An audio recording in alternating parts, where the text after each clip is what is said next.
What is up, everyone? Welcome to our next video. We're going to be talking quarterbacks here again.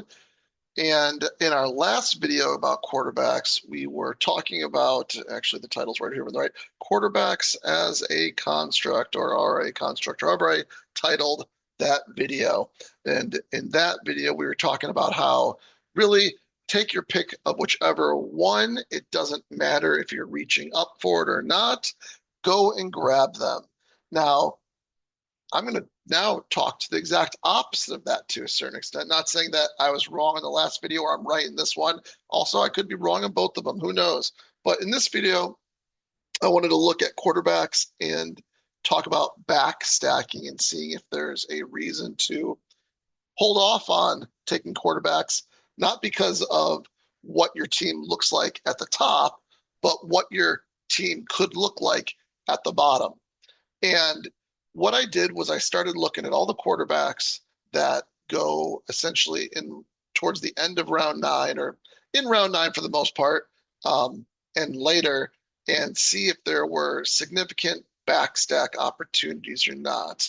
If there weren't significant ones, or at least decently significant ones, I didn't include them.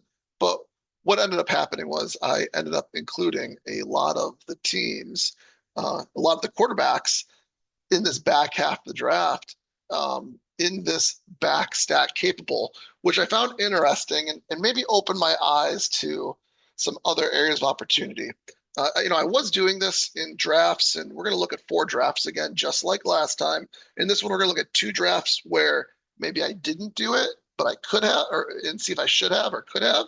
And then we'll look at 2 drafts where I did go about backstacking to a certain extent and see how it maybe made my team more successful or not. So first off, take a look at this. After the first 12 or so QBs that come off the board in the first 8.5 rounds, we got just as many QBs. I think if you count them out, there's about 13 QBs here that are back stackable. And of those 13 QBs that are back stackable, 12 of them have a running back or a tight end that you can backstack with as well. I do think that could be important to realize, because depending on your team construction, you might have went super heavy wide receiver up front, but you still want to try to get some sort of stack in. And so then maybe there's an opportunity to backstack with someone that has running backs or tight ends. Of all the quarterbacks I've highlighted here, only, like I said, one doesn't have a running back or a tight end to backstack with, and that's J.J. McCarthy. And he's probably one of the he is probably the least stackable player on here that I've highlighted, because his 2 backstacks are some fringe wide receivers in Rondale Moore and Jalen Naylor. So I don't know if I'd consider him the most, but the other 12 are, I think, some pretty good options overall in either running back, tight end, or both, in addition to typically having a wide receiver available also. If we look here, we start here again in the 9th round with Justin Herbert. And we color-coded things here a little bit. We got Justin Herbert color-coded with Mike Williams, Tyler Conklin, Will Dissly, and we actually missed out on Kamani Vidal. And we actually missed out on one of his guys too here. Let's try to find him really quick if we can. Here he is, Quentin Johnson also. So we have a lot of options for the Chargers. Basically his whole team almost, minus his #1 running back right now and his #1 wide receiver. Now, the important thing to realize with this team probably is that all of these backstackable players are have the potential of losing their job. They could draft another wide receiver. They could draft another running back. They could also draft another tight end. So while he is very backstackable, pre-rookie draft, there is a lot of risk, and that's probably partially why he's backstackable to a certain extent. But there he is. If we keep on going down the line, we have Dak Prescott, which I think is interesting. I haven't drafted Dak Prescott once yet, but he does have a tight end and 2 wide receivers and 2 running backs also. Now, similar to Justin Herbert, all these players that he has could lose their job or the significant part of their job. Cowboys definitely could draft a running back. Cowboys could definitely draft a tight end, and Cowboys could definitely draft a wide receiver. And that would make all these players, like, for example, Ferguson probably goes down to um, undraftable, and often if they take one of the top tight ends, I'd imagine Javante's got to fall back down into the around 18, 19, 20 if they take a running back. And then if they take a wide receiver, one of these guys has got to get probably both of them probably get bumped down again into 20 round or later. In fact, Turpin you can see is already around 22 if there were 22 rounds. Um, I like Drake May as a I like Drake May a lot as a backstack just because he has the rushing upside potentially, just in case you, for whatever reason, can't get the stack to happen. But if you can make it happen, you have the option of tight end and you have the option of wide receiver. And if you really, really want a running back, you have the option of running back in the last round and Gibson. And you can see he's all the way here in what would be around 25 if it went that many rounds. Has a chance to lose his job, of course, but new head coach. Who knows if they take a running back or not? If they don't take a running back, Gibson's got to fly up these boards, if you ask me, because we don't even know who they'll give most of the touches to. Is it Ramondre or is it Antonio Gibson? As we keep on going through this and look for, we got Penix. Penix is a fringe one. I haven't made this work yet. I think a lot of the people see this as well. But if Penix kind of goes to the right spot, you can try to go Penix and then Pitts. Problem is that whenever I see it, there's usually a team right before me that sees it and maybe grabs, or maybe doesn't even see it, but grabs Penix, and then you're like, oh, I'm not going to take Pitts by himself probably this early. So I haven't run into a lot of that at all. I like Stafford a lot as a stackable player because you get, let's see if we can find them here. If we got Tyler Higbee, which I think is a great late round tight end, especially if you don't have any tight ends on your team or you have a bunch of fringe middle of the road tight ends. I think he helps kind of solidify a room potentially.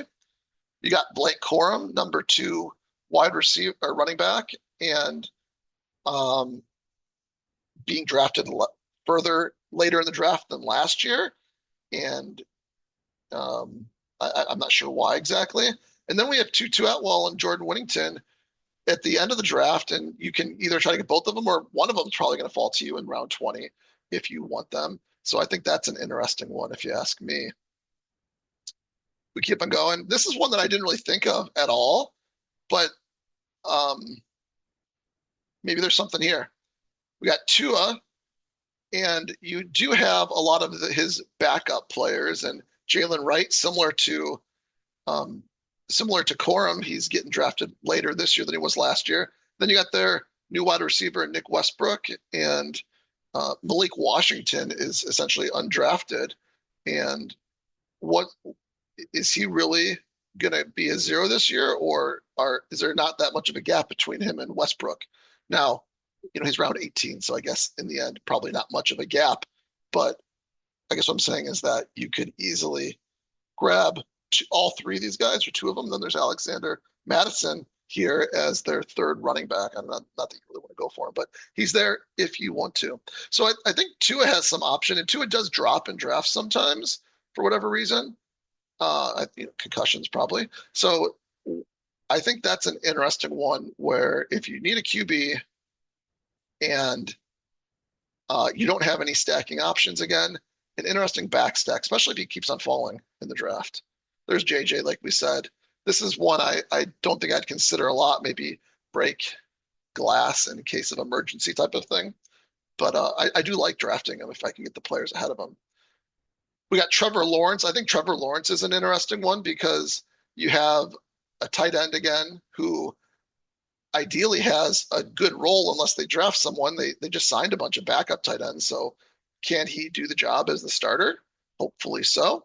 And then you have three wide receivers here that you can go with as well. And they there's some interest in all of them as far as how they can work with the rest of the Jaguars team. Also, some running backs that you can maybe get the round before and prep it if you want to, which would be nice too with that one. If we keep on going through this, next we missed Jordan Love actually. Jordan Love is a really good one. I like him because you got Tucker Kraft, Romeo Dobbs, uh, Dontavian Wicks, Marshawn Lloyd, and even Luke Musgrave down here as well. I like the idea of getting Love, and maybe if Kraft comes back to you and there's nothing else better, grab him. Or if you can't grab him for some reason, or you pass up on him and he doesn't come back to you in the next round, maybe just grab Luke Musgrave. Why does Tucker Kraft have to be the stud this year? Maybe it's Luke Musgrave, but no one's taking him. Last year, everyone was taking Musgrave, and Kraft ended up being the stud. So who knows? Although, of course, Kraft is probably the safer bet. And then if you need just a solid player that's going to be on the running routes the entire game, you got Dobbs. If you need a backup running back that is again going further along in drafts than he was last year, you got Lloyd.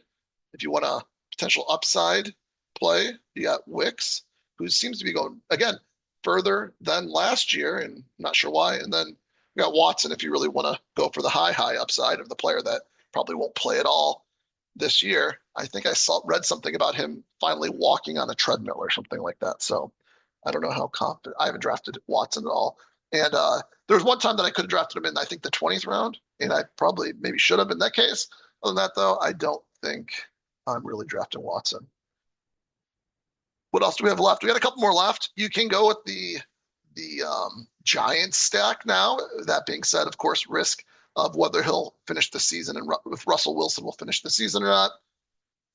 But there's that one with Slayton and Theo Johnson. Wan'Dale Robinson usually gets drafted like a round before that too, type of thing. So not a bad one. Then we got Derek Carr down here as well. An ugly one, kind of just like Russell Wilson. But again, the nice thing about these two, as far as Russell Wilson, Derek Carr, again, there's the risk. Will they finish the season? Who knows? But they both have wide receivers and tight ends. And if you want to count Devin Singletary and Kendre Miller as running backs, they also have running backs. So you can kind of stack with them with anything you want if you want to look for a stack. I think that is the last one here that on the board. Pretty sure it is. But if I missed one, of course, you get the point. And so the question is, well, quarterbacks maybe are a construct, and we can take any one of these quarterbacks before one of the other ones, and it's totally okay. Do we need to do that? Or can we try to get daring sometimes, knowing that we have so much availability later on? That's the question. And so let's go look at some drafts. Some of these are going to be older ones. Some are newer ones. They're all ones that we haven't looked at yet, though. So we'll see what happens. The first one is going to be hopefully an example of backstacking. So let's jump into that first one. Here it is right here. I have the 5th pick in the draft. And let's just go straight to the quarterbacks and see what we did. So I ended up with Kyler Murray, Drake May, and Anthony Richardson. Now, I forgot to mention Anthony Richardson on this. Did I highlight him? I did. I highlighted him in bright green because, I mean, he's backstackable, but really, he's more just like a risky guy. You don't even need to stack him. You can just take him and hope that he wins with his legs also. So I do have one backstackable guy here in Drake May, and then another one that is backstackable / just who cares? Just take him by himself if you want to, player in Anthony Richardson. Now, if we look at these three, we can see that I did backstack Drake May with Hunter Henry and Antonio Gibson actually in the second to last round. And I also actually ended up backstacking Anthony Richardson with A.D. Mitchell. As I'm looking at this, actually, I even drafted a Colt before that, and Michael Pittman Jr. also. So I did do the backstack with at least one of them and ended up stacking the other one later on in Anthony Richardson. I also have Kyler Murray here too. So let's see, did these all make sense or could we have done something different? Um, so the question here, first off, is do I need to take Kyler Murray here, or can I either push him and grab him later, or can I essentially risk losing him by pushing him and then grabbing a different quarterback later for a backstack or something like that? Now, um, I did draft Kyler Murray because I had Trey McBride, and I only had I only had two other people that I could stack with later, and Drake London and Brandon Ayuk. Um, Looking at this here, I have taken a good.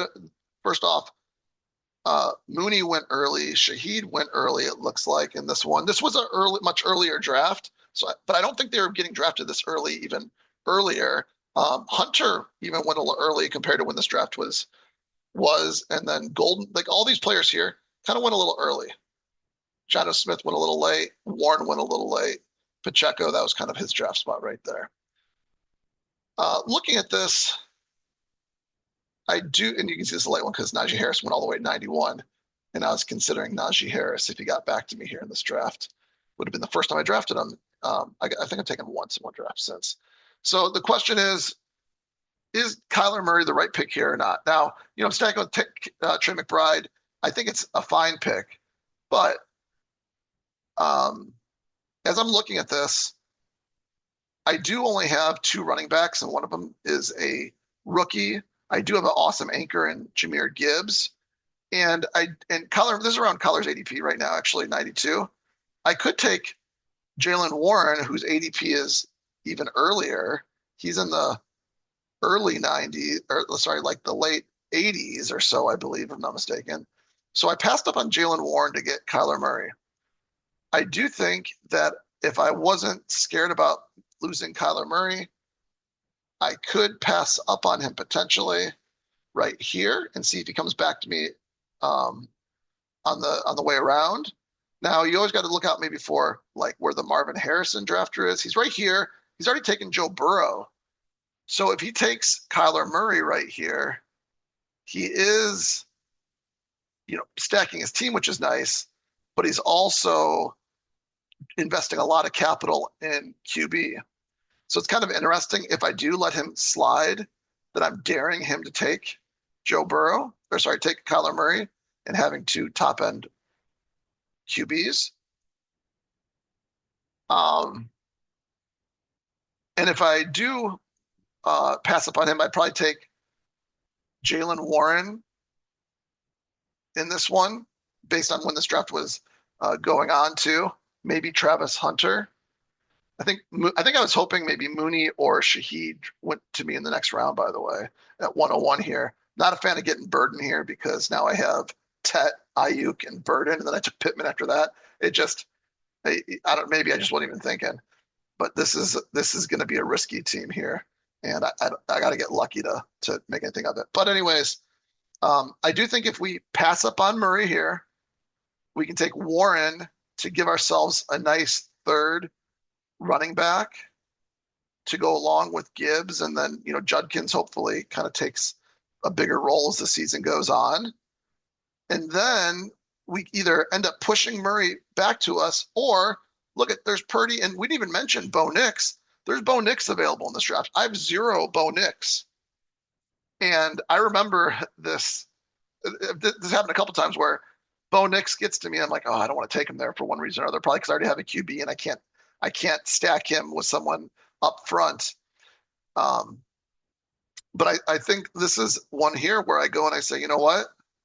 Let's get Warren. Warren is a solid piece here that helps make me feel even better about my running back room. And then we either force this guy into a bad position, force one of these guys to take an unstacked Kyler Murray. And we either end up with Kyler Murray in the 9th, or we take Purdy, who stacks with Ayuk for the second half of the season, or we take Bo Nix as our in the hundreds, which just doesn't happen that often. So I do think that I kind of messed this one up with this first pick here. Now, this wasn't really even one of the ones to evaluate. This was one of the ones, or sorry, this was one of the ones to evaluate here. Um, while I'm evaluating it, I do have two guys that I backstack though too. In Drake May, I do like the Drake May pick here. This is around his ADP, maybe slightly after. Now it might be slightly before his ADP now. I think he's been falling a little bit. But what I like about this pick and at this time, because you got to think about kind of how ADP's changed since then. A lot of these guys have been pulled up. Yeah, like Fields is pulled up, which has probably pushed May down a little bit. A lot of these QBs have been pulled up a little bit. Not a lot of them, a couple of them. Um, but what I do like about May here is that I can get Hunter Henry later on, like late in the draft, and a Hunter Henry, Trey McBride tight end group. As you can see, I left with two. I think everyone's getting three, and I think this is one where you can just say, you know what? I feel good with two. Let's just stick it with the two and go from there. And then I got Anthony Richardson as the last one, my last QB. I think he was falling. This is actually where he's getting drafted now, basically, but he was definitely falling in this draft. So I took him. He paired with Burden up top, or no, sorry, Pittman up top. I don't know, with Pittman up top, and then with A.D. Mitchell, I got towards the very end of the draft. And then I was also able to pair Drake May with Gibson, which is nice also because I know that I'm going to need running backs, considering I only have two through the first six, and I didn't draft any more by the 11th round. I got Drake May. So there you go. That's the first one. And I think evaluation wise, it's okay. I think the Kyler Murray pick would have been better to be a Jalen Warren pick, and then it gives me more options later on in the draft. Like I don't maybe take Bigsby here if I don't want to. And I've taken a lot of Tank Bigsby. So maybe that's a thing too. That's an option there. Also, if I pass on Kyler Murray here and this guy ends up with Kyler Murray, maybe Herbert or Love make it to me instead of Drake May. And is that a better situation for me? It potentially is because they are also some backstackable QBs. So there you go. That's maybe another way that it was a little bit of a mistake in that first one. Area of opportunity. I like it. Next one here. This is one that I think is an example of me doing this a little bit. Let's see. I end up with three QBs in the end. I end up with Jordan Love. That's one of them. Fields, who in this one you can see this is a slightly old one, so Fields is better now, but a running QB, and then Jackson Dart here as well. Okay, so I'd say that this is my backstackable one, and this guy here is similar to an Anthony Richardson, where you just take him and you don't need to combine him with anyone if you don't want to, which is nice. So let's see why we did this way and if it was the right call. First off, what are we backstacking with, right? Jordan Love. Oh, there's Tucker Kraft right there. You can see we don't have any Packers ahead of him, unless there's Jacobs. There's not. So we have Tucker Kraft, Romeo Dobbs, and so we got two in this one. Tucker Kraft, Romeo Dobbs, which is nice. We missed out on Lloyd and Wicks. Not that we need to get them. Wicks went in the 160s, which is much earlier than usual. And then Lloyd went, where did Lloyd go?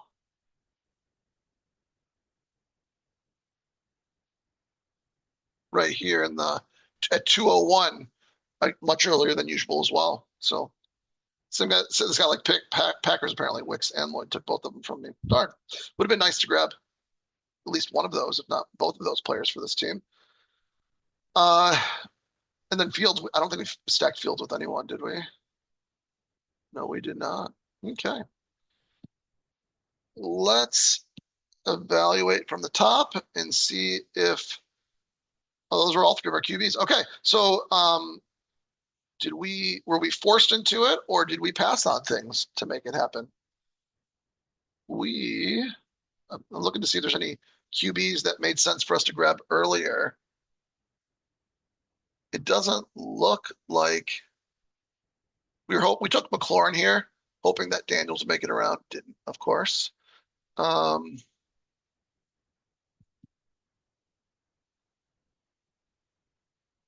let's see.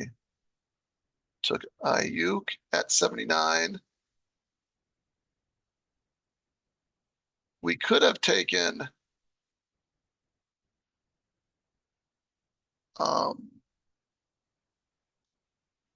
we could have taken Purdy at pick 90, but Ridley made it all the way back to us.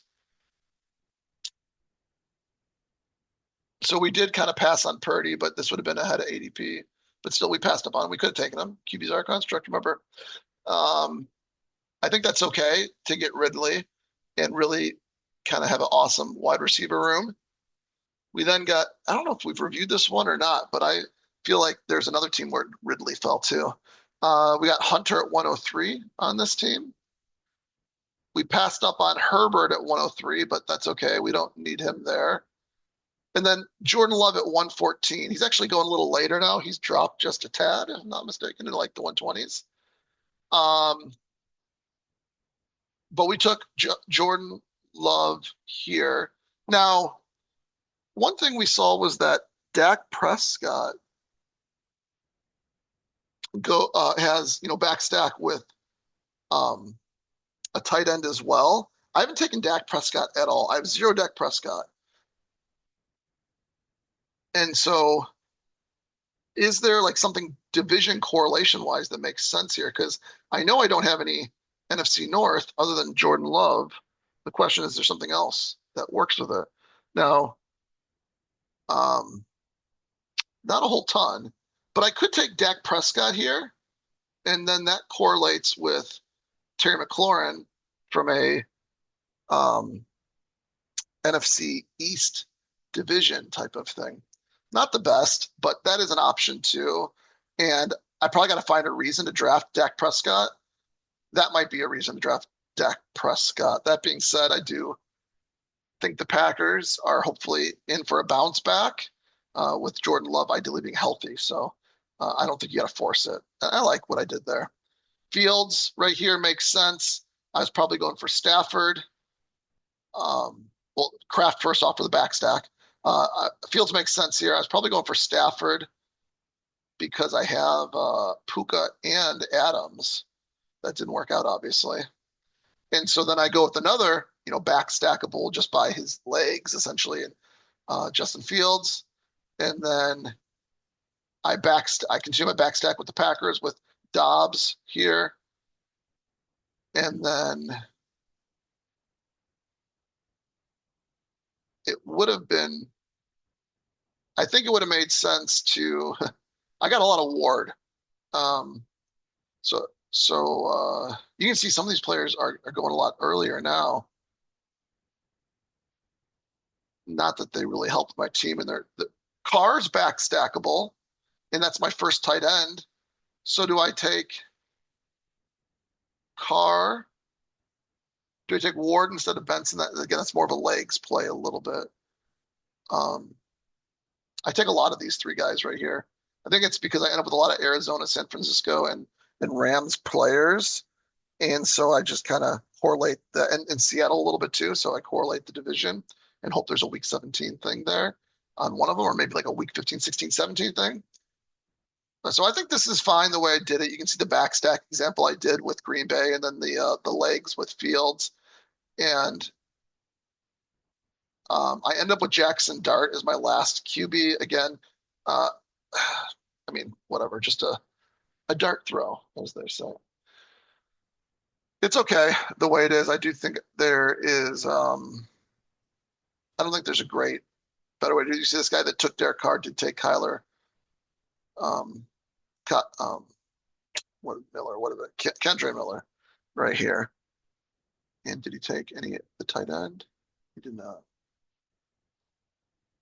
He took my Matthew Stafford and didn't pair him with any Rams at all. So I don't know what he was doing there. Okay, next one is one to evaluate. This one I ended up with Jared Goff and Kyler Murray. So I like it when I can end up with, and I know with two tight ends as well. So I like it when I can end up with two tight ends and two QBs, and then just hammer as many running backs and wide receivers as I want to. I think you end up with some more unique combinations, or just like you feel like you got a lot of firepower essentially. And if you do it right, it feels good. Let's see what we did here with this one. So obviously I'm not back stacking most likely with either of these guys. Yeah. So this is an evaluate one, see if I did the right thing. So I got Amon-Ra and I got Williams here. And I think it's nice when you can correlate um, the threats of a pocket passing QB and get that pocket passing QB. So I did that right here in Jared Goff. I also pushed him around because he's usually going in the 70s and got him to push around all the way to the 80s. In fact, I think a lot of people might have taken Goff here at 65 just to get him. I didn't let that happen. I waited until the 80s, and then I let, and then Kyler Murray came back around at 89. The Marvin Harrison drafter didn't take him. And I do have Trey McBride and James Conner here. Caleb Williams has already been taken. And that's my only other stack. So really, I need to take Kyler Murray here, or I will have to do a back stack of some sorts, or some other sort of stack. I take Kyler Murray slightly ahead of ADP. There's Ridley falling again. So Ridley's falling a lot, apparently. You can see look at Ayuk. Ayuk fell away to 895 in this one. Good for him. That guy that got Ayuk there. You don't see that often, although he is starting to dip a little bit.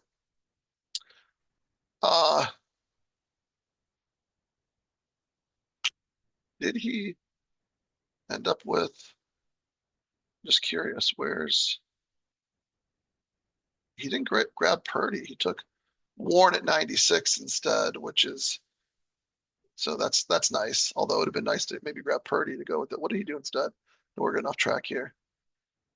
Shedeur Sanders and Derek Carr at the end of the draft. So he waited and waited and waited. And he started with Puka Nacua and Patrick Mahomes. So it seems like, so he went a little weird to start, and then he did had some nice picks at the end. Was able to stack Patrick Mahomes with falling Xavier Worthy. So he got lucky with this build a little bit too.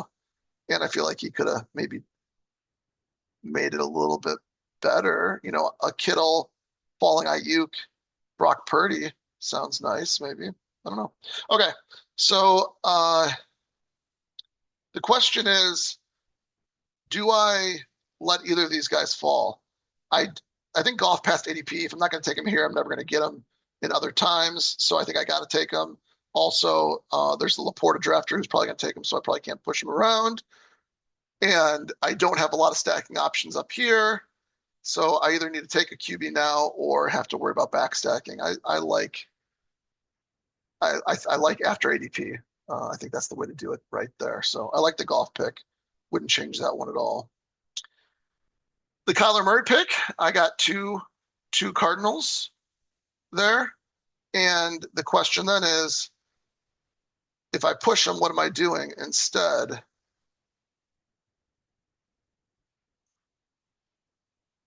What am I taking first off? I could be taking Calvin Ridley again. I don't think I was taking Stephen Diggs this time yet. I could take Calvin Ridley. I could take Cooper Kupp, Brandon Ayuk, Warren again. I think those are the main options for myself here. I already have hopefully a guy that will start out strong just because of how good he's expected to be. And then someone else that should be starting out strong. I don't think you need Warren in this case as a guy that is most likely going to be a middle of the road guy. Maybe he blows it out, but probably not.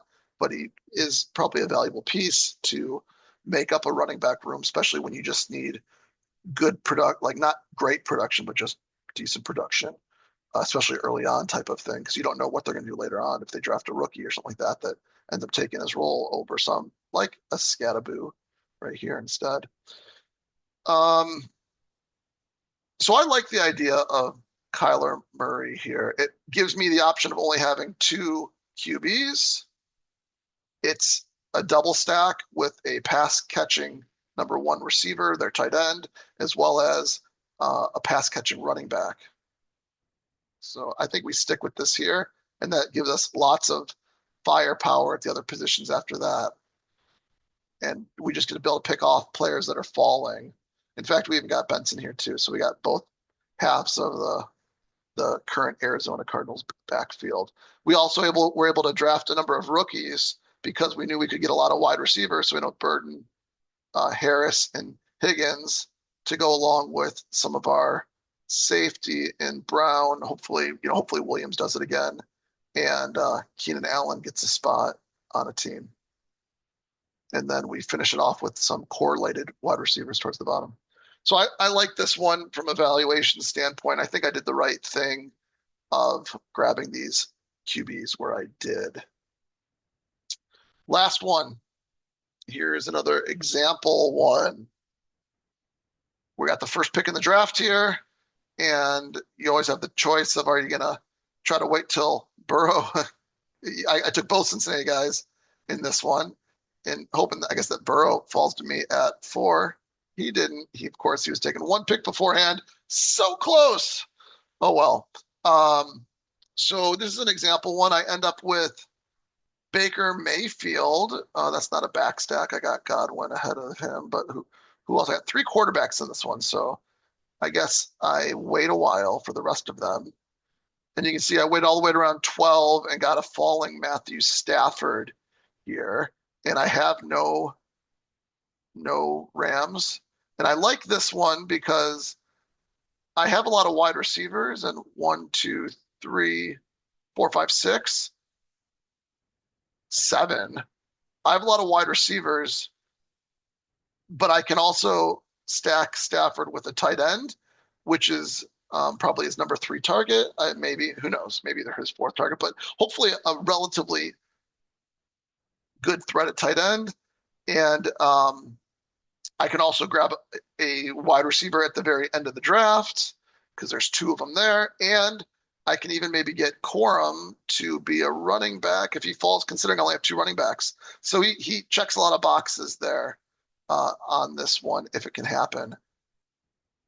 And then I end up with a falling Bryce Young as well. And Bryce Young, at this point, it's probably going to be tough to get his wide receivers to fall, but he does, and there's no running backs, but he does have a tight end also. And so it's not the greatest stack in the world. It's a risky stack because that tight end might get replaced. But I think it makes up an interesting QB room. And let's see what I did down here. Did I stack him at all? So I got Cole Kmet. I like Cole Kmet here. He's falling, actually, compared to this. Actually, I wanted to get Otten to pair with Mayfield. I didn't make it. Didn't happen. I was also considering Dowdle right here to pair with Bryce Young, and that didn't happen either. Darn. Players I want to just put right before me. I got oh, there we go. Higbee, Sanders, and I took Whittington in this one as the other wide receiver. And then I got White and Tucker on this one. So instead of like Bucky and Tucker or Bucky and White, I got White and Tucker to go with Mayfield. So let's see if we did the right thing on this one. So we're going to be looking at 2 things, I think. With the first QB, we're asking ourselves, do we just push it and let it continue or not? We have really only one other stack kind of with the running back in Green Bay. So another Jordan Love thing if we wanted to, but we have no other stacking options. This is also the point in the draft where I don't think the wide receivers really separate themselves as must draft players. I already have 3 good wide receivers already. And I'm going to take, I guess, a 4th one here because I don't think the running backs separate themselves either this early. And so I think it makes sense to go, you know what? Let's just stack our QB at essentially a ADP or slightly after ADP. I think he goes at like pick 69, 70 on average. So it's not like I'm getting a great value, but I just don't think there's anything else I want. Now, if someone like an Addison falls or Waddle, like any of these guys over here fall. Um, even Henderson, Montgomery, Judkins. I guess if any of those players falls, maybe then I go and say I'm not taking Mayfield, or maybe I'm not taking Pickens. But I think the way that this board falls, I think Mayfield makes sense here. Now I passed up on. Let's see if I passed up on players that I should have or could have drafted. Oh, next falls in this one again. Lucky drafter. So again, I have very little things to stack. In fact, after I go Pickens here and I go Mbuka and Golden, I still don't have another stack. So I truly am looking for a back stack here. And I am looking for a back stack with tight ends and running backs because I have 1, 2, 3, 4, 5, 6 wide receivers at this point in time. And then I take another rookie here, and then I take a falling Kirk, who I'm not going to be able to probably pair with this QB because this QB is probably already drafted. He is. So that's QB running wide receiver number 7 at this point in time. So I'm going kind of crazy here as far as limiting my options. Passed up on who did I pass up on, if anyone else? That made sense. No one. Uh, um, Stroud won it. No, Stroud wasn't available. You could do a Dak Prescott here, or Drake May here, or a Tua here. You can do any of these guys if you want to pull them up, but these were both falling values. So I think it makes sense to just grab the falling values. Actually, Tua is not going to work here because I need tight ends and I need running backs, and I don't know if the running back's going to fall to me. Actually, he could. Maybe. So Wright could fall to me. So I could get a running back, but I can't get a tight end with that one. So May make some sense because I could get Hunter and Gibson again. I end up taking Stafford again. Like I said, Stafford does give me the option of going with Higbee, and then this ended up being my 8th wide receiver in Whittington. So there you go there. And then I could have taken Darnold, but that doesn't work with what I have. And I could take Smith. Doesn't work. You could take Richardson here. That's not a bad one at 145, but a falling White, or not, I don't know about falling, but getting White here to pair with Mayfield makes more sense. So we did that, which means that we're going to try to figure out what to do if we're going to get a third QB or not.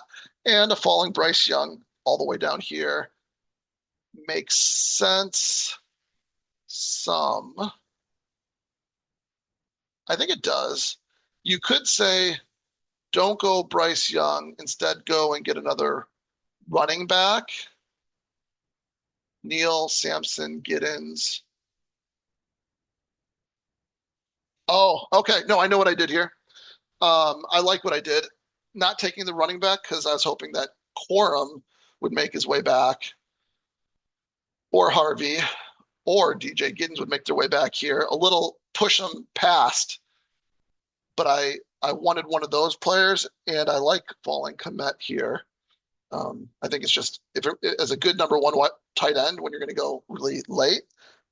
I think Kmet's a good pick. I could be proven wrong, but I think it's a good pick, and it's a good consolation prize to missing out on Otten for the stack there. So I was not going running back here purposely to try to push the other running backs over. Almost got them. I ended up with Tyler Algier at 192, which, if I'm not mistaken, is rather crazy compared to where it usually goes. So I got Algier and a falling Higbee at 1. I don't know if that's falling or not. Higbee. And then I was able to luckily stack Sanders, which I'm not sure. I think his ADP is slightly ahead of this, like 214 or something like that. So you never know if he's going to get to you or not, but he did. And then I paired that one, and then I paired that one. So a very highly correlated team with 2 backstacks that make sense, especially Stafford, because I have tight end and running back options, and I ended up getting the tight end, but not the running back. Oh, well, it is what it is. So there's my 4 teams. I think I did a good job overall. Some areas of opportunity in a couple of them to do better. Push a Kyler Murray instead of taking him in that one. I think is my biggest area of opportunity. Okay, let me know what you think about this and backstacking versus pulling your QBs up. See you on the next one. Peace.